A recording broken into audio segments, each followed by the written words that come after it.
दोस्तों नमस्कार, मैं नीरज कुमार आपका एक बार फिर से स्वागत करता हूं मेरे YouTube चैनल नीरज क्लासेस में। दोस्तों जैसा आपको पता है कि हम संविधान के जो महत्वपूर्ण भाग हैं, महत्वपूर्ण विषय हैं, उन पर चर्चा कर रहे हैं। उसी क्रम में आज का हमारा ये वीडियो होने वाला है। आज का जो हमारा विषय है वो है संसद, अनुच्छेद 79। देखो संसद के बारे में आज हम चर्चा करेंगे। लोकसभा क्या होती है, राज्यसभा क्या होती है, संसद अपने आप में क्या है, और जो और देशों की जो संसद है उनका क्या नाम है, वहाँ की क्या क्या प्रक्रिया है। और एक बात करेंगे राज्य में किस प्रकार का प्रोसेस है, केंद्र सरकार में किस प्रकार का प्रोसेस है, संसद के कौन कौन से भाग हैं, कौन कौन से सदन हैं, राष्ट्रपति के पास संसद को लेकर कौन कौन से विशेष अधिकार हैं, उन सब के बारे में चर्चा करेंगे। दोस्तों मैं उम्मीद करता हूँ और आप सबसे वादा करता हूँ कि संसद के बारे में आपके जितने भी कन्फ्यूजन हैं वो सारे आज खत्म हो जाएंगे। बस बहुत ही आसान इनको समझना है। बने रहिए मेरे साथ, देखते रहिए मेरा YouTube चैनल नीरज क्लासेस में। तो आइए दोस्तों शुरू करते हैं। देखो संसद के बारे में बात करें तो संसद केंद्र सरकार का एक महत्वपूर्ण विधायी अंग होता है। यह है, एक बात मैं लिखूं तो यह है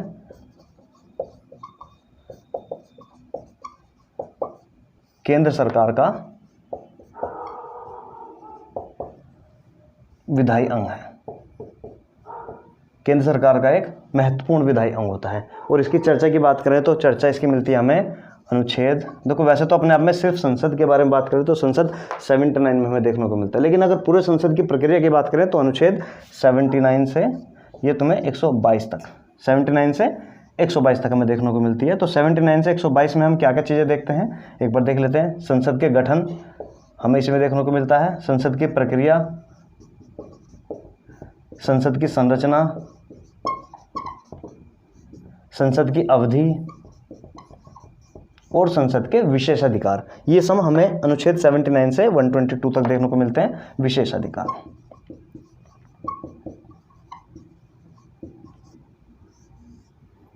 ठीक है, 79 से 122 तक हमें क्या देखने को मिलता है, गठन, प्रक्रिया, संरचना, अवधि और विशेष अधिकार। इनके बारे में हम डिटेल से चर्चा करेंगे। संसद के गठन की बात करें तो संसद के गठन में देखो संसद के 3 अंग माने जाते हैं। ये कई बार हम पढ़ भी चुके हैं। संसद के 3 अंग माने जाते हैं, देखो आपको पता ही है, लोकसभा, राज्यसभा।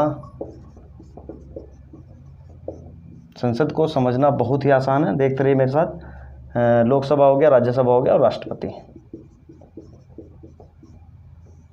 ठीक है, लोकसभा है, राज्यसभा है और राष्ट्रपति है। ठीक है, तो ये हमारा अनुच्छेद 79 से अनुच्छेद 122 तक है, लोकसभा, राज्यसभा और राष्ट्रपति। देखो राष्ट्रपति के बारे में अगर बात करें स्टार्टिंग में, तो राष्ट्रपति ना तो लोकसभा का सदस्य होते हैं और ना ही राज्यसभा का सदस्य होते हैं, ना लोकसभा के सदस्य हैं ना ही राज्यसभा के सदस्य, लेकिन फिर भी ये संसद के एक क्या बोलते हैं, एक महत्वपूर्ण अंग, विभिन्न महत्वपूर्ण अंग माने जाते हैं। क्योंकि देखो ना तो इसके सदस्य हैं ना इसके सदस्य, फिर भी एक उसके महत्वपूर्ण भाग या महत्वपूर्ण अंग माने जाते हैं।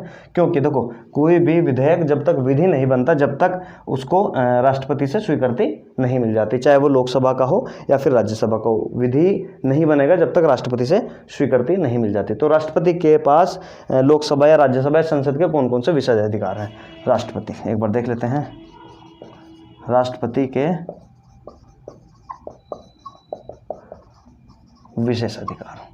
संसद को लेकर राष्ट्रपति के पास कौन कौन से विशेष अधिकार हैं। देखो इनके पास मुख्य रूप से 3 विशेष अधिकार हैं। एक विशेष अधिकार तो यह है कि राष्ट्रपति जब चाहें लोकसभा और राज्यसभा दोनों का कंबाइंड सत्र आहूत कर सकते हैं। ये पहला कंबाइंड सत्र, ठीक है, लोकसभा और राज्यसभा का कंबाइंड सत्र आहूत कर सकते हैं, ये राष्ट्रपति के पास पावर होती है।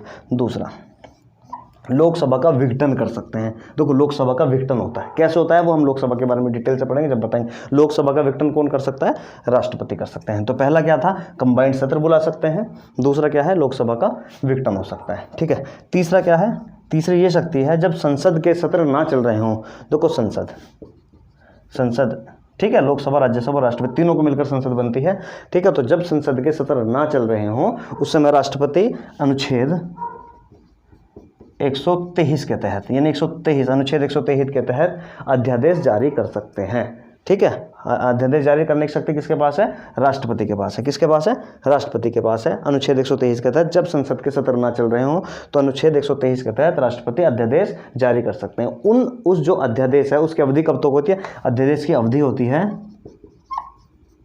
6 माह और 6 सप्ताह। ठीक है, तो ये पूछा जाता है जो अध्यादेश राष्ट्रपति के द्वारा जारी किया जाता है तो उसकी अवधि कब तक होती है? 6 माह 6 सप्ताह। अनुच्छेद कौन सा होता है? 123। ठीक है, तो आगे देखते हैं। संसद के भाग, संसद के भाग या लो या फिर अंग कह लो। संसद के 3 अंग होते हैं, ठीक है, वही लोकसभा, राज्यसभा और राष्ट्रपति। ठीक है, अगर पूछा जाए संसद के सदन कितने होते हैं? संसद के सदन, देखो याद रखना दोनों, संसद के सदन, संसद के 2 सदन होते हैं। कितने सदन होते हैं? 2 सदन, लोकसभा और राज्यसभा।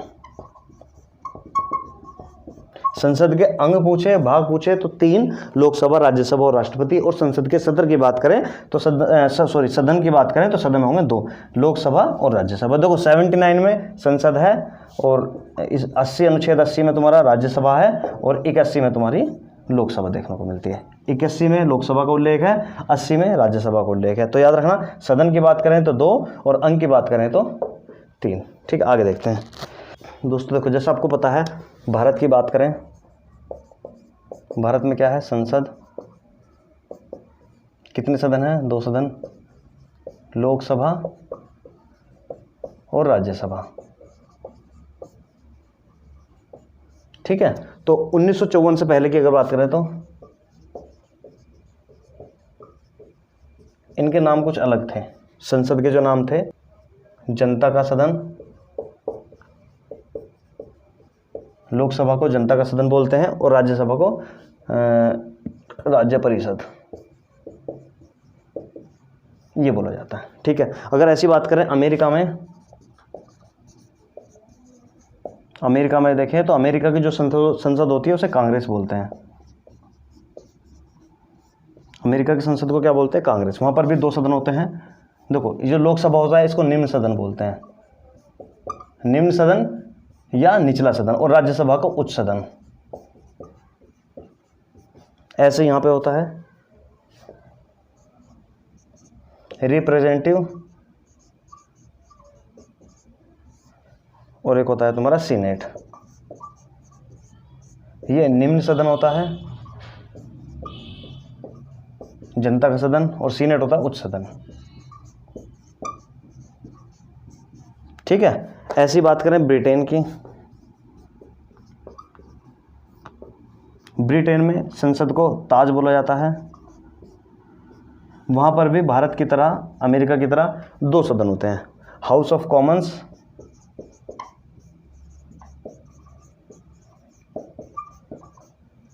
और हाउस ऑफ लॉर्ड्स।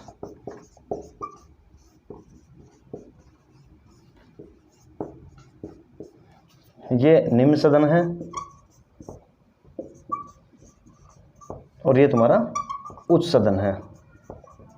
देखो जैसी प्रक्रिया भारत में है वैसी प्रक्रिया अमेरिका में है और वैसी प्रक्रिया ब्रिटेन में है। भारत में संसद के 2 सदन, लोकसभा और राज्यसभा, लोकसभा निम्न सदन, राज्यसभा उच्च सदन। सेम ऐसा ही अमेरिका में है। अमेरिका की संसद को क्या बोलते हैं? कांग्रेस बोलते हैं। और कांग्रेस के 2 भाग हैं, रिप्रेजेंटेटिव जो निम्न सदन होता है, जनता का सदन, और उच्च सदन जो होता है वहाँ पर उसे बोलते हैं सीनेट। ठीक है, इसी प्रकार ब्रिटेन में हमने जो लिया है वो ब्रिटेन से ही लिया है। देखा जाए तो ब्रिटेन की संसद को क्या बोलते हैं? ताज। ठीक है, हाउस ऑफ कॉमन्स निम्न सदन होता है, जनता का सदन, हाउस ऑफ लॉर्ड्स स्टेट सदन यानी उच्च सदन होता है। ठीक, इसी प्रकार इस तरह से। और हमारा एक चीज और देखने वाली है, 1954 से लोकसभा राज्यसभा के जो नाम थे वो जनता का सदन और राज्य परिषद नाम था। ठीक है, आगे देखते हैं। देखो जो सरकार होती है, सरकार 2 तरह से होती है।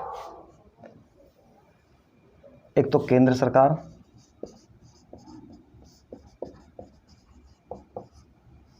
और एक तरफ होती है राज्य सरकार।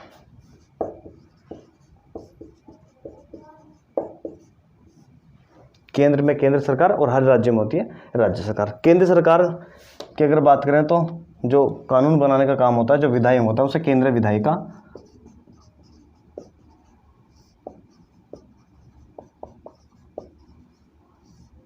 या संसद बोलते हैं। क्या बोलते हैं?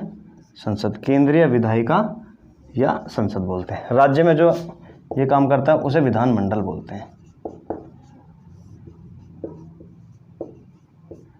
ठीक है, केंद्र में संसद होती है और राज्य में विधानमंडल होता है। ठीक। ठीक, सेम दोनों में बिल्कुल सेम है। अब इसकी बात करें तो इसके 3 अंग होते हैं, ठीक है। वही संसद के 3 भाग हमारे, लोकसभा, राज्यसभा, ठीक है, और राष्ट्रपति। Very good. ठीक, सेम ऐसे ही उत्तर प्रदेश की बात करें तो उत्तर प्रदेश में, बल्कि सभी राज्यों में है, कुछ राज्यों में थोड़ा अलग है, बता देंगे, ठीक है। यहाँ पे होता है तुम्हारा विधानसभा, ठीक, विधान परिषद,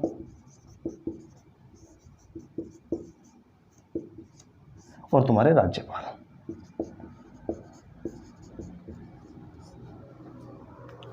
ठीक है, तो ये सब मिलकर कानून बनाते हैं। और राज्य की बात करें तो विधानसभा, विधान परिषद और राज्यपाल मिलकर कानून बनाते हैं, ठीक है। जैसे केंद्र सरकार में है ऐसे ही राज्य सरकार में है, ठीक है।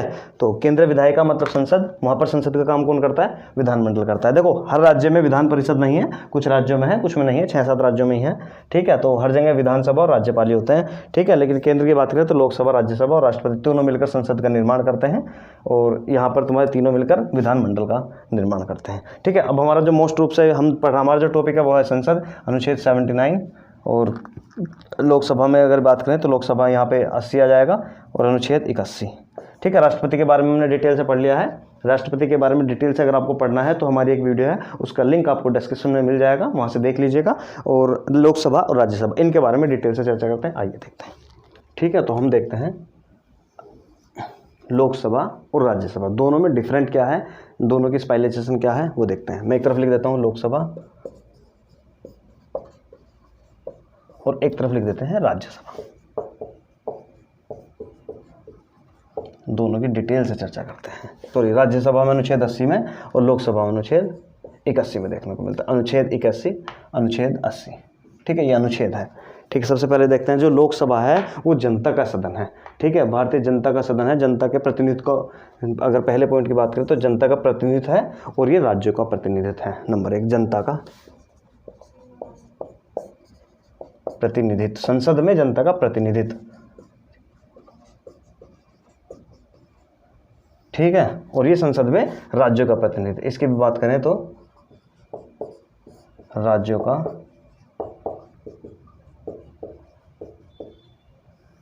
प्रतिनिधित्व, ठीक है। ये राज्यों से हैं और ये जनता के द्वारा पूरे भारत से। नंबर 2 अगर बात करें तो इसे निम्न सदन या लोकप्रिय सदन बोलते हैं,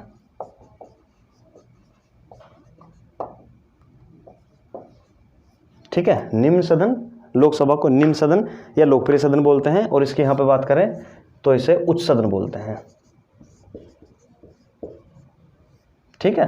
तो ये निम्न सदन है, ये उच्च सदन है। देखो कार्यकाल की बात करें अगर, देखो लोकसभा में बैठने वाले भी सांसद होते हैं और राज्यसभा में बैठने वाले भी सांसद होते हैं, इन्हें बोलते हैं एमपी, मेंबर ऑफ पार्लियामेंट। देखो संसद के सदस्य मतलब मेंबर ऑफ पार्लियामेंट, तो उन्हें एमपी बोलते हैं, ठीक है। तो कार्यकाल की बात करें अगर, लोकसभा के सदस्यों का कार्यकाल 5 वर्ष, और यहाँ पे बात करें तो यहाँ पे होता है 6 वर्ष। देखो पूछा जाता है एग्जाम में, राज्यसभा के सदस्य का कार्यकाल 6 वर्ष और लोकसभा के सदस्य का कार्यकाल 5 वर्ष है। राज्यसभा के सदस्य का कार्यकाल 6 वर्ष का होता है, और जो विधान परिषद होती है उनके सदस्यों का कार्यकाल भी 6 वर्ष होता है। बाकी सब नॉर्मली 5 वर्ष के लिए होते हैं भारत में, ठीक है। तो कार्यकाल 5 वर्ष, कार्यकाल 6 वर्ष, ठीक है। एक बात याद रखने वाली है, ये 5 साल तक रहते हैं, उसके बाद बीच में भी अगर चाहें तो अगर लोकसभा का विघटन हो जाता है तो वो सब हट जाएंगे। लेकिन जो राज्यसभा के सदस्य की बात करें तो प्रत्येक 2 वर्ष बाद 1/3 सदस्य, प्रत्येक 2 वर्ष बाद 1/3 सदस्य रिटायर हो जाते हैं, सेवानिवृत्त हो जाते हैं, ठीक है। तो ये हो गया। आगे देखते हैं लोकसभा के सदस्यों की बात करें तो 552, जिसमें से इस समय कितने हैं 545, 552 है, इसको लिख देते हैं 550 + 2। ये जो 2 होते हैं ये 2 राष्ट्रपति के द्वारा मनोनीत होते हैं, दोनों एंग्लो इंडियन होते हैं। 2 क्या होते हैं? एंग्लो इंडियन, ठीक है। लेकिन वर्तमान में कितने हैं? वर्तमान में है 545। कितने सदस्य वर्तमान में है? 545। कब तक है? 2026 तक। ये सीटें कितने रहेंगी? 545। कितनी सीटें हैं? 552। 552 में 550 प्लस 2 एंग्लो इंडियन है, बाकी सब सदस्य हैं। 2 एंग्लो इंडियन राष्ट्रपति द्वारा मनोनीत होते हैं। और वर्तमान में सीट तो 552 है, लेकिन वर्तमान में कितने भरे हुए हैं? 545। अगर यहाँ की बात करें तो यहाँ पे हैं पॉइंट नंबर 4 250। कितने हैं? 250, लेकिन वर्तमान में कितने भरे हुए हैं? 245। ठीक है। और एक बात ध्यान रखने वाली है, राज्यसभा में राष्ट्रपति के द्वारा कितने सदस्य मनोनीत होते हैं? 12 सदस्य। किसके द्वारा? राष्ट्रपति के द्वारा।